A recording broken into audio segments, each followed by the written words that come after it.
Hello friends and welcome back to my channel. I'm reading today for Virgo energy, and I'm reading for Sun, which is your star sign, you know, what people usually think of as the star sign, but also your Mars placement and your Venus placement. So Virgo Sun, Virgo Mars, Virgo Venus. If you don't know all the placements in your chart, you can look them up on Cafe Astrology, which there's a link in the description box down below for their birth chart service. It's totally free. You just put in your date of birth and your location of birth, and it'll give you most of your placements. You don't have to know your time of birth, but if you do, it gives you a more detailed and accurate kind of information. I feel like I'm out of words. I feel like I'm really struggling to make sense and get my words out in your reading, which is strange because I just came from Leo's reading, which felt kind of okay, and then I'm suddenly like tripping over my own words in your reading. And what's funny about that is you've got this snow energy twice, and it feels like giving someone the silent treatment or not saying anything, which is curious. Yeah, I'm not affiliated with Cafe Astrology. It's just the site that I use. If you'd prefer to just put into a birth chart service into Google and see what comes up, you can absolutely do that. I just find it a useful service, and yeah, there you go. So yeah, they really should pay me because I'm like so professional. So my eldest Jay is in the background. Yeah. If you can hear me chatting to them or typing away back there, that's what that is. So yeah. So Virgo, your reading's quite short. You don't have a lot of cards because I think you do seem to be either playing your cards close to your chest or giving someone the silent treatment, or maybe seeing how a situation plays out and not feeding into it or something like that. You just seem very like zip-lipped. But what I've been channeling for you is very interesting. So I wasn't really thinking about doing your reading back to back with Leo's, but as I was tidying the cards away, this patient card came out, and I was like, oh, here we go. Like, this is Virgo's reading. Now, this patient card keeps on coming out, this specific one. It originally came out for Taurus, and it came out a second time when I tried to redo Taurus's reading. It came out both times as their first card. So when it flipped for you today, I was just tidying my cards away and it came back out, and I was like, I can't get rid of this patience card. The patience card is trying my patience, and I feel like this is part of the message for you. It's almost like you could be dealing with somebody. If I show you her face, she's really starting to annoy me. If I show you her face, she's kind of like all pleased with herself. She's got that like goody goody two shoes energy, you know, like a bit. I was calling her a simp. So I don't know if there's somebody that you're dealing with. It could be you. It could be you, Virgos. I'm not gonna lie. It's like somebody who is. It's like they feel like they've got the moral high ground or something, or they feel like, you know, somebody who perhaps is particularly moral or particularly religious. They follow some kind of system, and it's like, oh yes, I have the best values, oh, family values, something like that, but they're actually a massive see you later, like see you next Tuesday, you know what I mean? So it's like it's like this person's really rubbing you up the wrong way, because it's like they've always got this I'm better than you face on them, and actually they're really morally corrupt or something like that. So it's making me laugh because it's coming through like The Handmaid's Tale, which my boss in work is Virgo, and kind of like the team who kind of work together. We've all been watching The Handmaid's Tale. So anyone who's watched it will know these kind of references. But it's making me think of like Serena in season 5 goes to live with this wife, and this wife has that kind of energy, this kind of like goody two. We hate her so much. She has that kind of like, oh, I'm so biblical, I'm so morally good, I'm so religious, I'm such a good wife kind of thing, but she's a massive bitch. I'm trying not to swear too much. So you've got yeah, also smug handmaid. I was talking to Jay. She's like, so I think in like season 3 or something, there's this handmaid who's really smug, and she's like, she's had lots of babies and she's really pleased with herself. She's kind of pretentious. She's kind of like, oh, I actually quite like being a handmaid. Actually, you're all so terrible, but actually, it kind of like turns out bad for her because she kind of does something to an unfair to June, and all the other handmaids kind of turn on her. So it's got this energy, and I don't know if it's you, Virgo, or somebody that you're dealing with, but it's someone who, like, they've almost ostracized themselves by having this I'm right, I'm better than you kind of attitude, and it's making them really unlikable. I don't know if you're trying to be very patient with this person in some sort of way because you have patience twice, or if this, I hope this isn't your energy, because I think most people when they come to readings, they're doing that kind of shadow work, right? This is the sort of person who they're like, I'm right, and they're not doing the shadow work. So you got patience here and patience here. So on your notes, I've got patience is a virtue question mark. And then the weird thing is, as this card came out, Jay was like playing the songs in the background, and the song that was playing, the words were, "My patience is waning, is this entertaining?" And I was like, no way. I was like, look at the lyrics. Did they just say something about patience? So it was from the song Bones by Imagine Dragons. So that's one of your songs for the reading. Bones by Imagine Dragons. My patience is waning, is this entertaining? It's like, Virgo is not entertained, right? Are you not entertained? Did you have... Oh my God, you did! I Am Spartacus. The last reading you had I Am Spartacus. And now you're getting like Gladiator. I don't know what that's about. But yeah, so I've got right and alone. You can be right and but alone. Like, would you rather be right and alone, or like wrong but with a group? I was like, I'd rather be right and alone. Like, I know the answer to that one personally. But yeah, I don't know. And then, you know, the sort of person, like, they think they're right, but their actions are actually really damaging. So it could be talking about things that are going on kind of in the news. I know, like, you know, in America, you know, there's a lot of restrictions on, you know, female body autonomy at the moment. And there's a lot of kind of like, there's a lot of kind of like moral, like religion and politics are kind of mixed at the moment, and I don't necessarily think they should be.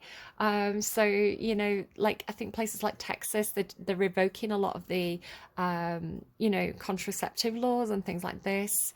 And they're doing a lot of stuff kind of in terms of, you know, the feels kind of draconian. Maybe that's why you've got Imagine Dragons in terms of like transgender people and stuff like this.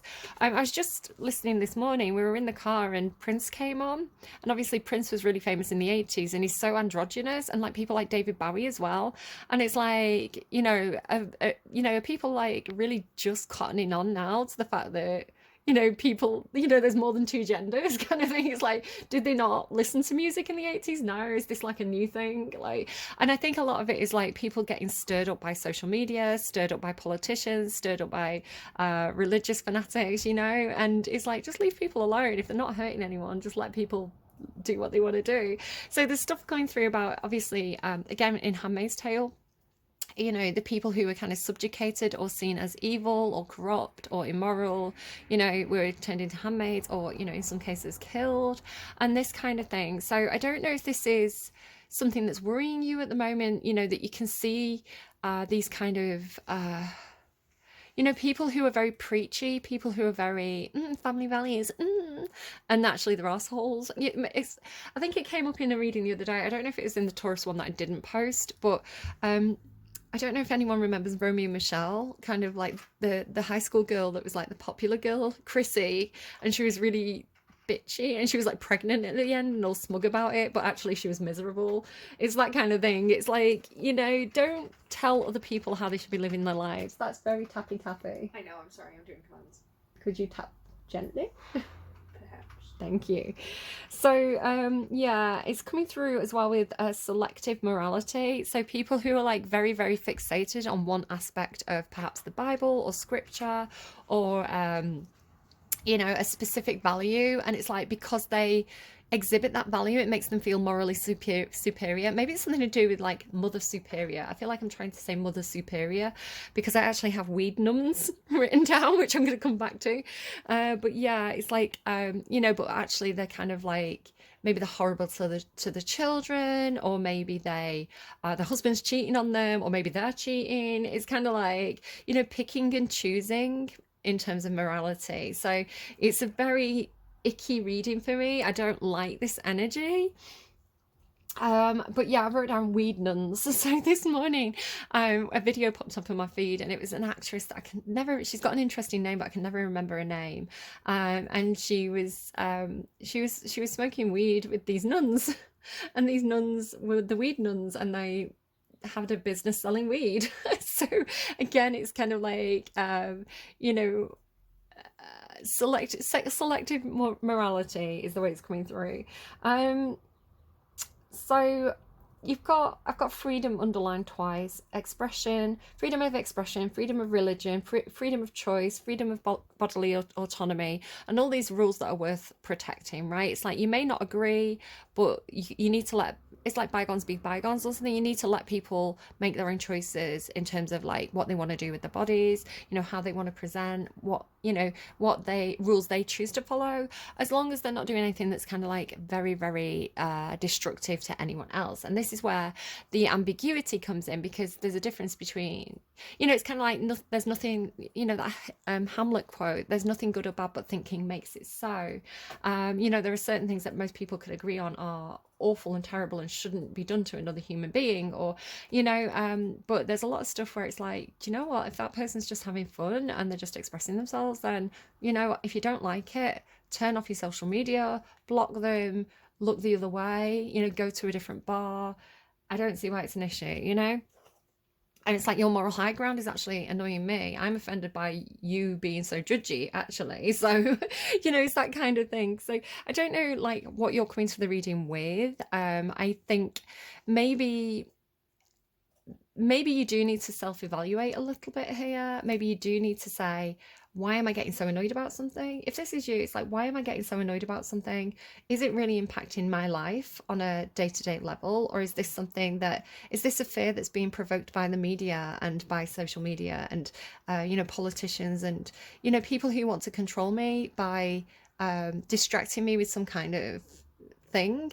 Am I just getting worked up about this because everybody on Facebook is getting worked up about this? Or is it something that actually affects me? So I think, if I don't get to choose what other people are bothered about, if you want to be bothered about something, that's your choice. But I don't know. Maybe it's some kind of issue and you're like, do you know what, it's better off if I just don't say anything. It's better off if I keep my opinion to myself, which seems to be a strategy that you're taking in some sort of way. I don't know. I'm not judging you. And again, I feel like it's more for most of you, because I think most of the people coming to my channel are pretty chill. I think that this is more somebody that you're dealing with who's very it's kind of like holier than thou, and that even if you want to go Bible, like Jesus said, he without sin cast the first stone, right? It's like technically we're all sinners. So we're all sinners here, baby. So it's like, don't judge other people, like check out your own kind of wagon. Check out your own wagon. I don't know why it came through like that. Have you got a wagon? Pussy wagon? Okay, sorry, things come in like intuitively. It makes me laugh sometimes. Isn't that from the In-Betweeners? Doesn't he have a... I need to Google that now. I feel like it's the In-Betweeners. I'm seeing the time on my phone is 1324, which is 1234, but in the wrong order, which always gives me 1 step forward, 2 steps back, or 2 steps forward, 1 step back. So you've got this back and two. Like progress is a slow process. Sometimes you have a win one day, a loss the other day, but just keep on moving forward in the right direction. Pussy wagon. I don't know what my results are gonna say here. Oh, it's from Kill Bill. Oh, Kill Bill. Okay. Interesting. Okay, make of that what you will. I don't know. Maybe I'll have another look at that after the reading. Okay, moral ambiguity circled. I've also got choice and support choice. So I've got cults, basically. Any organization that represses choice, you need to be worried about, because one day they're going for somebody else's rights, but the next day they're going to be coming for yours. So support organizations that support people and help people to make informed choices. And I think there's a huge darkness. I think the devil plays in the darkness. So if there's an organization where they're not giving you information, you know, that, or they're purposefully hiding things from you, or they are not allowing you to make an informed choice, but they're telling you what to do. That's the devil's work, right? So that ain't God. I think there's a difference between, you know, like when children have a godparent, you know, the godparent is supposed to like guide them and support them to make, you know, morally healthy choices. They're not there to tell them what to do like a tyrant. So I don't know if that's something that somebody needs to hear. I've got Speak Now or Forever Hold Your Peace.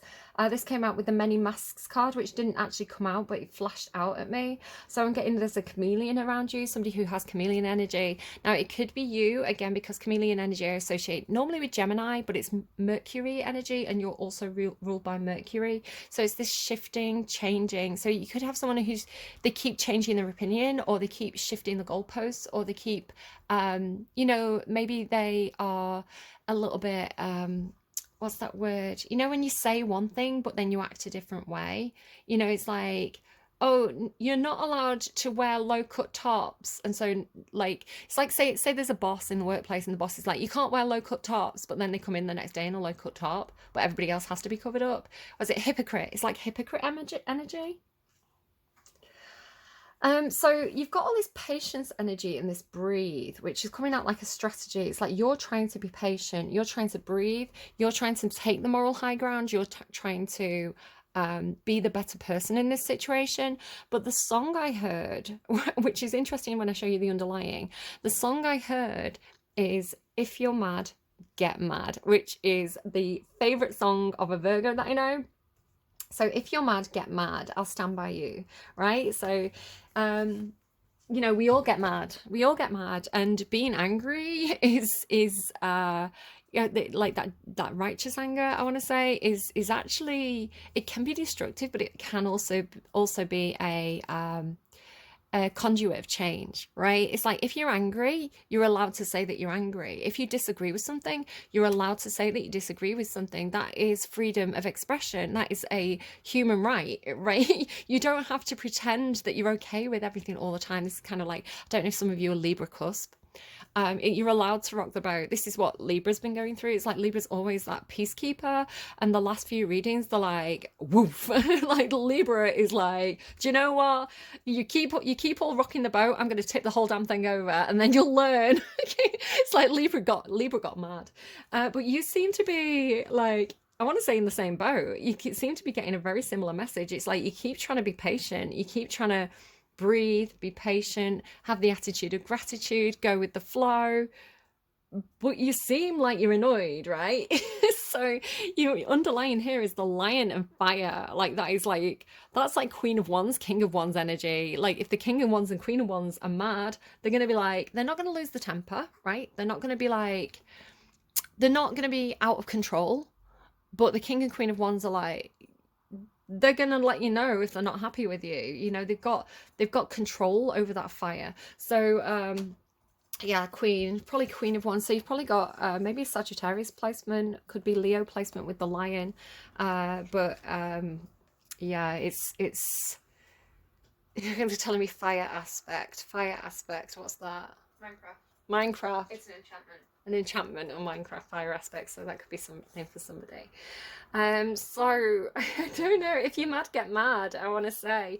Now the other funny thing for you, Virgo, is I was going to randomize you a song, but Jay has their Spotify up and they randomized a song for you, and I was like, I don't think it'll work. I think it has to be me, right? Me with my ego coming in there. And they randomized a song, and it was so perfect for you. It was exactly, because you've got this kind of like religious theme to your reading. I was like, oh my god, it's so perfect. So I don't know if somebody has a Saint Bernard, but the song is Saint Bernard and it's by Lincoln. So Lincoln is a place, I know in the UK, I don't know, maybe it could be something about the Lincoln Memorial, President Lincoln, like the place Lincoln, could be meaningful to somebody or something, but it's Saint Bernard by Lincoln. And the words are, now I don't know this song, Jay randomized it. It says, hung pictures of patron saints upon my wall. Like, can you imagine? Like, I'm getting all this religious, like this, it's like, feels like a religious person around you, but they're like really judgy and not very nice. Hung pictures of patron saints upon my wall to remind me that I am a fool. Tell me where I came from, what I will always be. Just a spoilt little kid who went to Catholic school. Which is interesting because I was talking about private schools in Leo's reading. When I am dead, I won't join their ranks, because they are both holy and free, and I'm in Ohio, satanic and chained up, and until the end, that's how it'll be. I said make me love myself so that I might love you. Don't make me a liar, because I swear to God, when I said it, I thought it was true. St. Calvin told me not to worry about you, but he's got his own things to deal with, and there's really just one thing that we have in common. Neither of us will be missed. I don't believe that, by the way. St. Bernard sits at the top of the driveway. You always said how you love dogs. I don't know if I count, but I'm trying my best when I'm howling and barking these songs. So I was shocked at, like, especially that opening verse with all that religious imagery, because it was felt so in line with what I was getting intuitively for you. I just find it really funny because you were going, oh, it won't work. Then it randomised the song. You just went. Yeah, I was like, oh my God, yeah, that's spot on actually. So I should have more faith, I think. So Virgos, I want to kind of get. Just want to get a little bit of a clarifier here on your reading. So I am going to randomise you a song myself.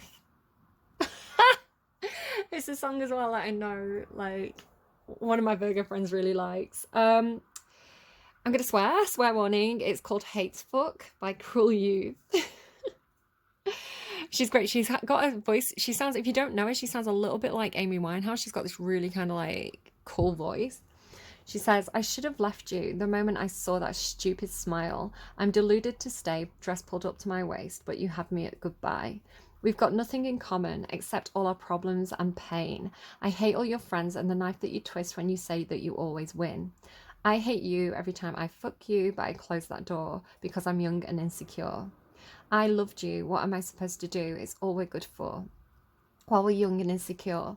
So insecure, I don't know if there's something, maybe you have grown up in a particularly religious environment, or with a particularly religious parent, or just someone who's very, doesn't have to be religious, it could be like somebody who has very clear morals in terms of like their own position, their own opinion, and they could have made you feel a huge amount of guilt for being who you are and being the way that you are, right? So it's almost like this is the thing that freaks me out with kind of like Catholicism and Christianity. And again, no hate, right, guys? If this is what you follow and this is what you believe in, Jesus loves us.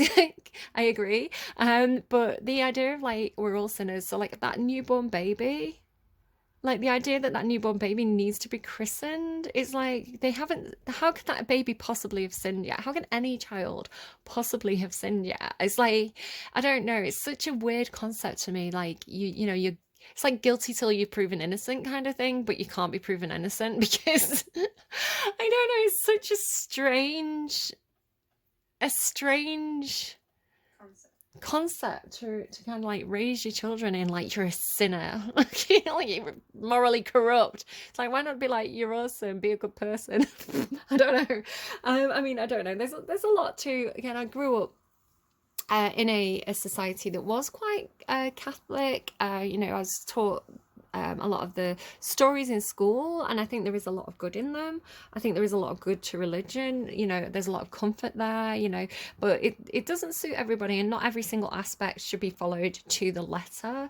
I think you've got to have, if God wanted you to just follow everything mindlessly, he would have made us all sheep, but he didn't. He gave us minds, and minds that are able to question things. Or I don't know, I think God wanted us to question things. Anyway, breathe with me. Prodigy. Take a deep breath, Virgo. Are you mad? If you're mad, get mad. I don't care. Go off at me in the comments. I love it. I love to see it. Take a deep breath. Maybe before you speak, before you answer, before you reply, take a deep breath, count to 10. Think about what you want to say. Because again, the Queen and King of Fire, the Queen and King of Wands, they've got all that fire, but they know how to use it. They're mature, right? They don't just kind of go, I hate you, and slam a door. They go, okay, here, let me explain to you why I'm annoyed about this situation. They have that maturity to have those discussions around their feelings and their anger. And anger's not a bad thing. Anger's not something you should feel guilty about. It's something that you can channel in productive ways to make a difference, to make a change, right? But yeah, take a deep breath. What's made you angry? What's irritated you? What, what's provoked you? Why? The why is the thing, right? Because it doesn't really matter what anyone else says or what anyone else thinks, right? It's all external. What really matters is what's going on inside. So if you've been triggered or you've been provoked, what's going on inside you? Where's that coming from? What kind of sensitive points does that hit? So it's sort of like if someone's like, oh, you've got silly hair, it's like, so have you, shut up, but if you particularly get triggered by that, somebody says to you, oh, you've got silly hair, and you're like, it's like maybe like there was a kid who picked at you in school about your hair, right? So it's like so it's like a sore point, and it's not really what that person said, it's what they've triggered within you because of things that you've kind of built up inside yourself, like through past experiences. So again, just take a deep breath, kind of self-analyze, like, why has that pushed my button so badly? Is it really this person and what they've said, or is there something going on internally that I kind of need to kind of take a closer look at? And yeah, that person may have like been out of order and pissed you off, but why are you reacting so strongly to that? Why has it affected you so deeply? Take a deep breath, meditate, sage, meditate, clear the air. Gratitude. And maybe having the attitude of gratitude, maybe like, oh my God, thank you so much, because you being an asshole provoked this response from me, and I was able to do some shadow work, which has released me from those chains. So I don't know, maybe something like that. But I'm more feeling like this is your strategy, right? It's like, it's almost like maybe it's like mother-in-law or something like that, like somebody who, maybe they're blessing you, maybe they're like, oh, bless you, and you're like, that's not my vibe, but thank you anyway. Like, I recognize that came from a meaningful place for you. So even though perhaps I don't share those same values, that blessing itself is not something that I want to engage with, but I recognize that you did that because you wanted to help me, you wanted to wish me well. It's that kind of thing. It's like, say you're not religious at all, and you post that you're poorly on social media, and people are like, I'm praying for you. Like, just say thanks. Just say thanks. That's really nice of you that you would do that for me and spend the time doing that. You don't have to be like, well, actually, I'm not religious, so keep your prayers to yourself, bitch. So you don't have to have that response. But anyway, whatever's triggered you, and it may be completely non-religious, but it may be just be somebody rubbing you up the wrong way, but it's like, breathe. And then again, it feels like your strategy is to be like, thankful for the things that you're thankful for. It's like, Lord, give me the strength to change to accept the things I cannot change. You've got that kind of energy. And then again, you've got this kind of like, again, strategy, gratitude, patience, service. It's like, I choose to be of service, I choose to be patient, I choose to take the high ground, I choose to be the better person, which is very, very, it's worth praising, right? It's worth cheering you on for. But watch out for toxic positivity, and watch out for kind of like accepting things that you can change, because you have got that fire inside you, and it's there for a reason.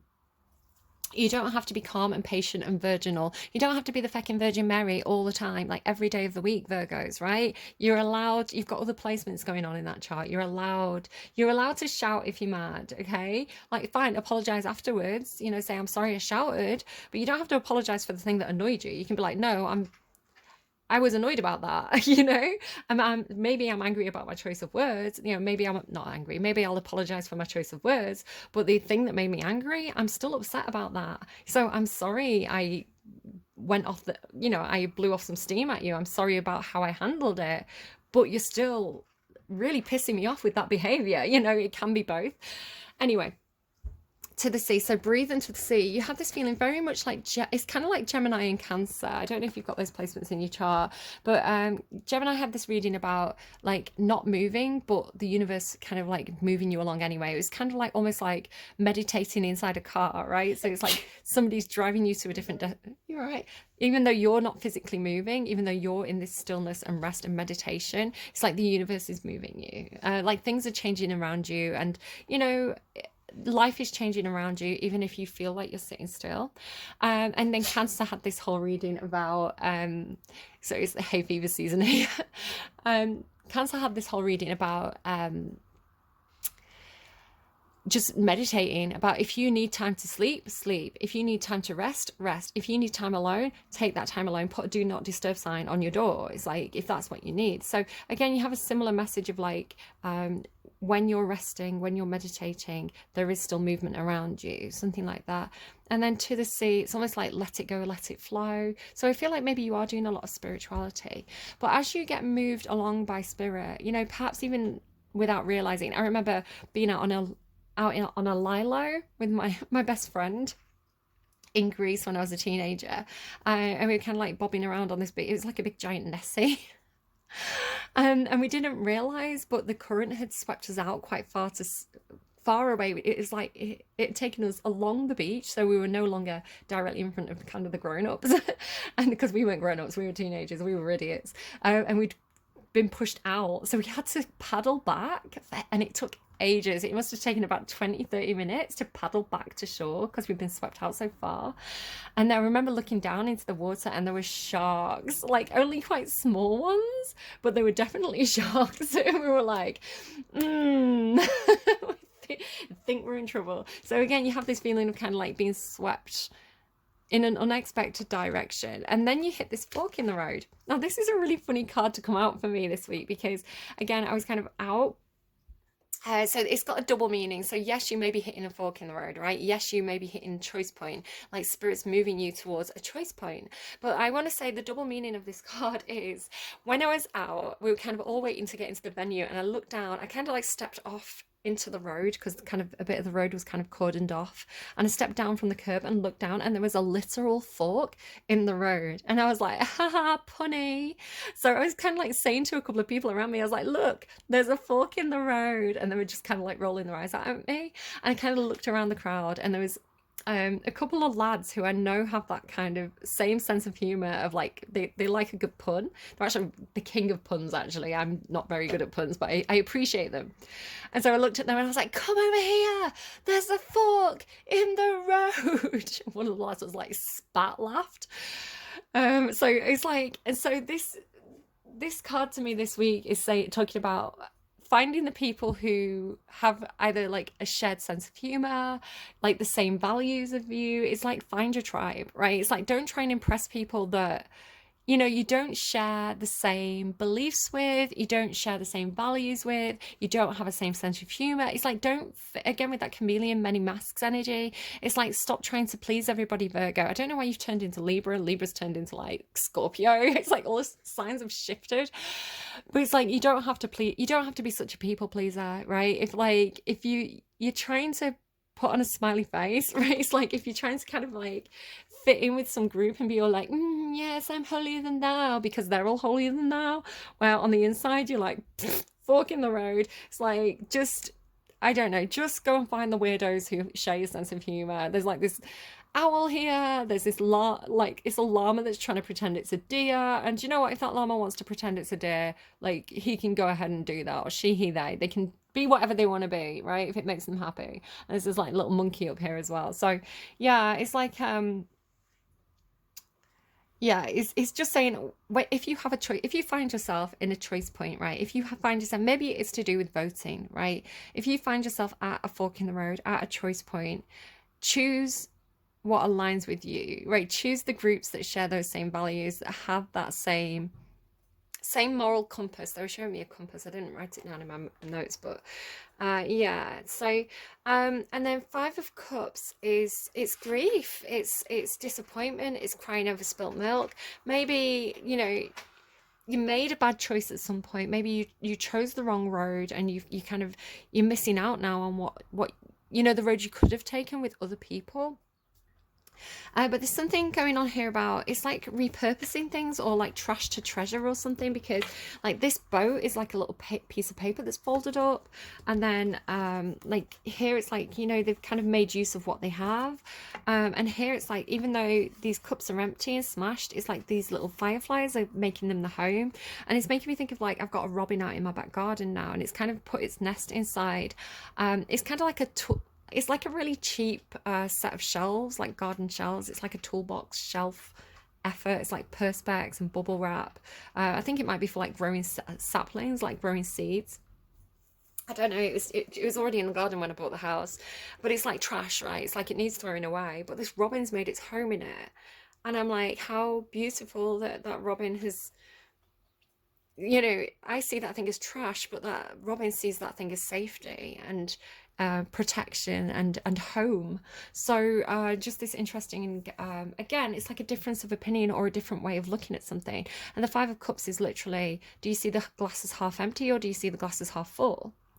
So change your perspective about things, because I want to say that when you do that, it's going to bring in a lot of richness for you. It's like you seeing the value in the things that you thought was trash has it enriches your life in some sort of way. So it's like don't disregard anything, don't devalue anything, because there's a lot of value in the things that perhaps you're overlooking, and when you have that new perspective, it's going to be very enriching for you, I want to say. um, this service card, well, I'm going to say it ends with silence and patience again. So you have literally, so snow, it could be snow, it could be literally something about snow. So you've got snow and patience here, right? So maybe you feel like you're out in the cold. The Five of Pentacles is more out in the cold, but yeah, patience and snow, patience and purity. And then you end with patience and snow, right? It's like silence and snow, patience and snow, purity and snow. Again, like thinking of like the handmaids, how they get like silenced. Ugh, it's, if you're biting your tongue, why are you biting your tongue? Are you scared of upsetting people that you don't like? If you don't like what they're saying and you don't like what they're doing, why are you bothered what they think of you? Right? It's like, if you don't value the opinions of the people that you don't value, value the opinions of the people that you value. If they don't value you, why should you value their opinions? So it's there's a, I think you need to kind of ask those questions. Who are you trying to impress and why? But again, this idea of like service, mormolikia.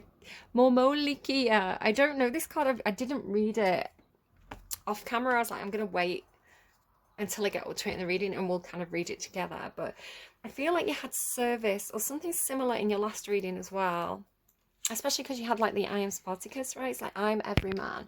So again, I think, did your last reading, I can't really remember it, but I think, did you have an element of like, if you tolerate this, then your children will be next? So again, it could be something to do with like politics and who you're voting for and political systems. It's like, if you let them get away with this, if they let you, if you let them treat you like this, it's your children who are going to suffer, or your nieces, your nephews, because you've got the child here as well, right? And then I picked some words out for you as well for this patience card, and I got family, these worship. And I want to say that that's you, Virgo. You worship family, right? You worship friends, family, people who feel like family, people who are close to you. That's what Virgo worships. So they're giving me Hosea, take me to church. I'll worship like a dog at the shrine of your light. So you've got St. Bernard's and like a dog reference again. I'll tell you my sins and you can sharpen your knife. Offer me that deathless death. Good God, let me give you my life. Deathless death, by the way, is, I take it as a reference to a very old Shakespeare pun. It's kind of like an early modern pun. Sorry, Jay. Again, education is important, guys. It's a reference to orgasms, because they used to call it a little death, a deathless death, because it takes you so close to God, So I know that in some language, I don't know which one it is, it's referred to as le petit mort or something like that. The little death. The little death. Wow, so there you go. I'm getting I thought I was the educator. I'm not actually the educatee. The little death. Yeah, exactly. The deathless death. I don't know. It's a very poetic. So more molikea. Service does not mean servitude. Virgos. Hey, Virgos. I didn't pick this card out for you, but what do I always say to you, right? Let me show you. I can't make this up. Service does not mean servitude. Service should not be blind. You're not a sheep. Why is it? I'm not a mushroom. It's like a Handmaid's Tale pun that we do. I'm not a mushroom. You can't keep me in the dark. Service should not be blind. You're not a sheep or bind you. Do not give your time to people who do not appreciate it. Justice will be done. Virgos, wake up. Like what I've been telling you. Oh my God, they're giving me wake up and let the hope of life. No, the cloak of life cling to your bones. It's a song from Doctor Who. Okay. The Mormolikia were female dragon. Sorry, the Mormolikia were female demons of the underworld associated with the goddess Hecate. The term can be translated to mean terrible wolves. There is confusion about what the Mormolikia actually were. Many scholars believe that they could be benevolent, as say the boogeymen used to scare children into being good, or completely at the other extreme, blood-sucking shapeshifters who preferred young men to eat. Remembering that dark goddesses such as Hecate had their stories twisted for the negative, once Christianity, there she is again, washed over the continent, the truth of the Mormolikia may have been somewhere in between. Hecate was said to have control over dogs and wolves, and canines of all kinds barked when she was near. This alone would atone for the fact that Hecate may have had wolves or wolf-like creatures working with her. She may too have had demons, which were benevolent creatures, not demons. I'm just going to kind of like show you the spelling difference there. She may have had demons, which were benevolent creatures, not demons. It's more like a soul, working with her to assist her in revenge or justice. These may have been terrible to look upon, or it may have been terrible to feel their wrath. If indeed Mormolikia were monsters, they were made out to be. These women who were vampiric and took the form of beautiful seductresses, then their victims may not have been all love and light either. I don't understand the phrasing of that, but fine. Not always is being of service easy. Not always is finding justice easy. So it does feel like righteous anger, right? It's like it's like the Circe card and the Hecate card have been coming out. So I think the Circe card came out for Aries. And it says that, as a woman alone on an island, Circe had to defend herself. So she's thought of as being this evil witch who turned Odysseus's men into pigs. But the reason why she was doing that was because her hospitality had been abused. She had been abused. Obviously, if a shipload of sailors is landing on her island and she's offering them food and, a bed for the night, and she's a woman on her own, that puts her in a very vulnerable position. So what she was actually doing was protecting herself because her hospitality had been abused. And the thing about the ancient Greeks and hospitality, there was something called guest friendship. I can't remember. Is it Xenia? Zenia, I want to say. I could be getting the spelling wrong. Xenia. It's called guest friendship or guest hospitality, and it was a very, very important concept in the the Greek pantheon, because it was protected by Zeus. Zeus was the god of travelers, and he expected people to offer this guest friendship and this hospitality to people. So if you broke the oaths, the bonds of Xenia, it was a very, very it was a really, really bad offense towards the god Zeus. So this, I think, people like Agamemnon suffered because they broke these laws, and Odysseus was, I believe, he particularly upheld them, which is why he's kind of the hero of the Odyssey. I think there's people like Nestor as well. Nestor, I think, was particularly a gracious host to Telemachus. So you can see this concept of guest friendship and how important it was, because Zeus was protecting travelers. So if you put it in that concept, in that understanding, if Circe was being very benevolent, but her hospitality was not only her hospitality, but her physically was being taken advantage of, she had every right to turn them into pigs. So yeah, it's like it's what sometimes can be seen as very vengeful can actually be actually surprisingly understandable. Hecate as well, she was a goddess of light. She was a light bringer. She led her best friend Persephone in and out of the underworld. She lit her path for her. So again, it really is these women and these creatures were often demonized because as Christianity took over territory, they adapted and changed and transformed the stories to fit their narrative. And some people got a bit of a bad reputation when that happened. So yeah, it's just, again, nothing's good or bad, but thinking makes it so. You really have to understand the full story to really understand what's going on with things. So again, the more Molokia, is seen as terrifying and vengeful, but if you've done nothing wrong, then you've got nothing to fear, right? They could actually be a protective spirit. I don't know. I don't really understand. Hopefully that makes sense to you guys. I don't know.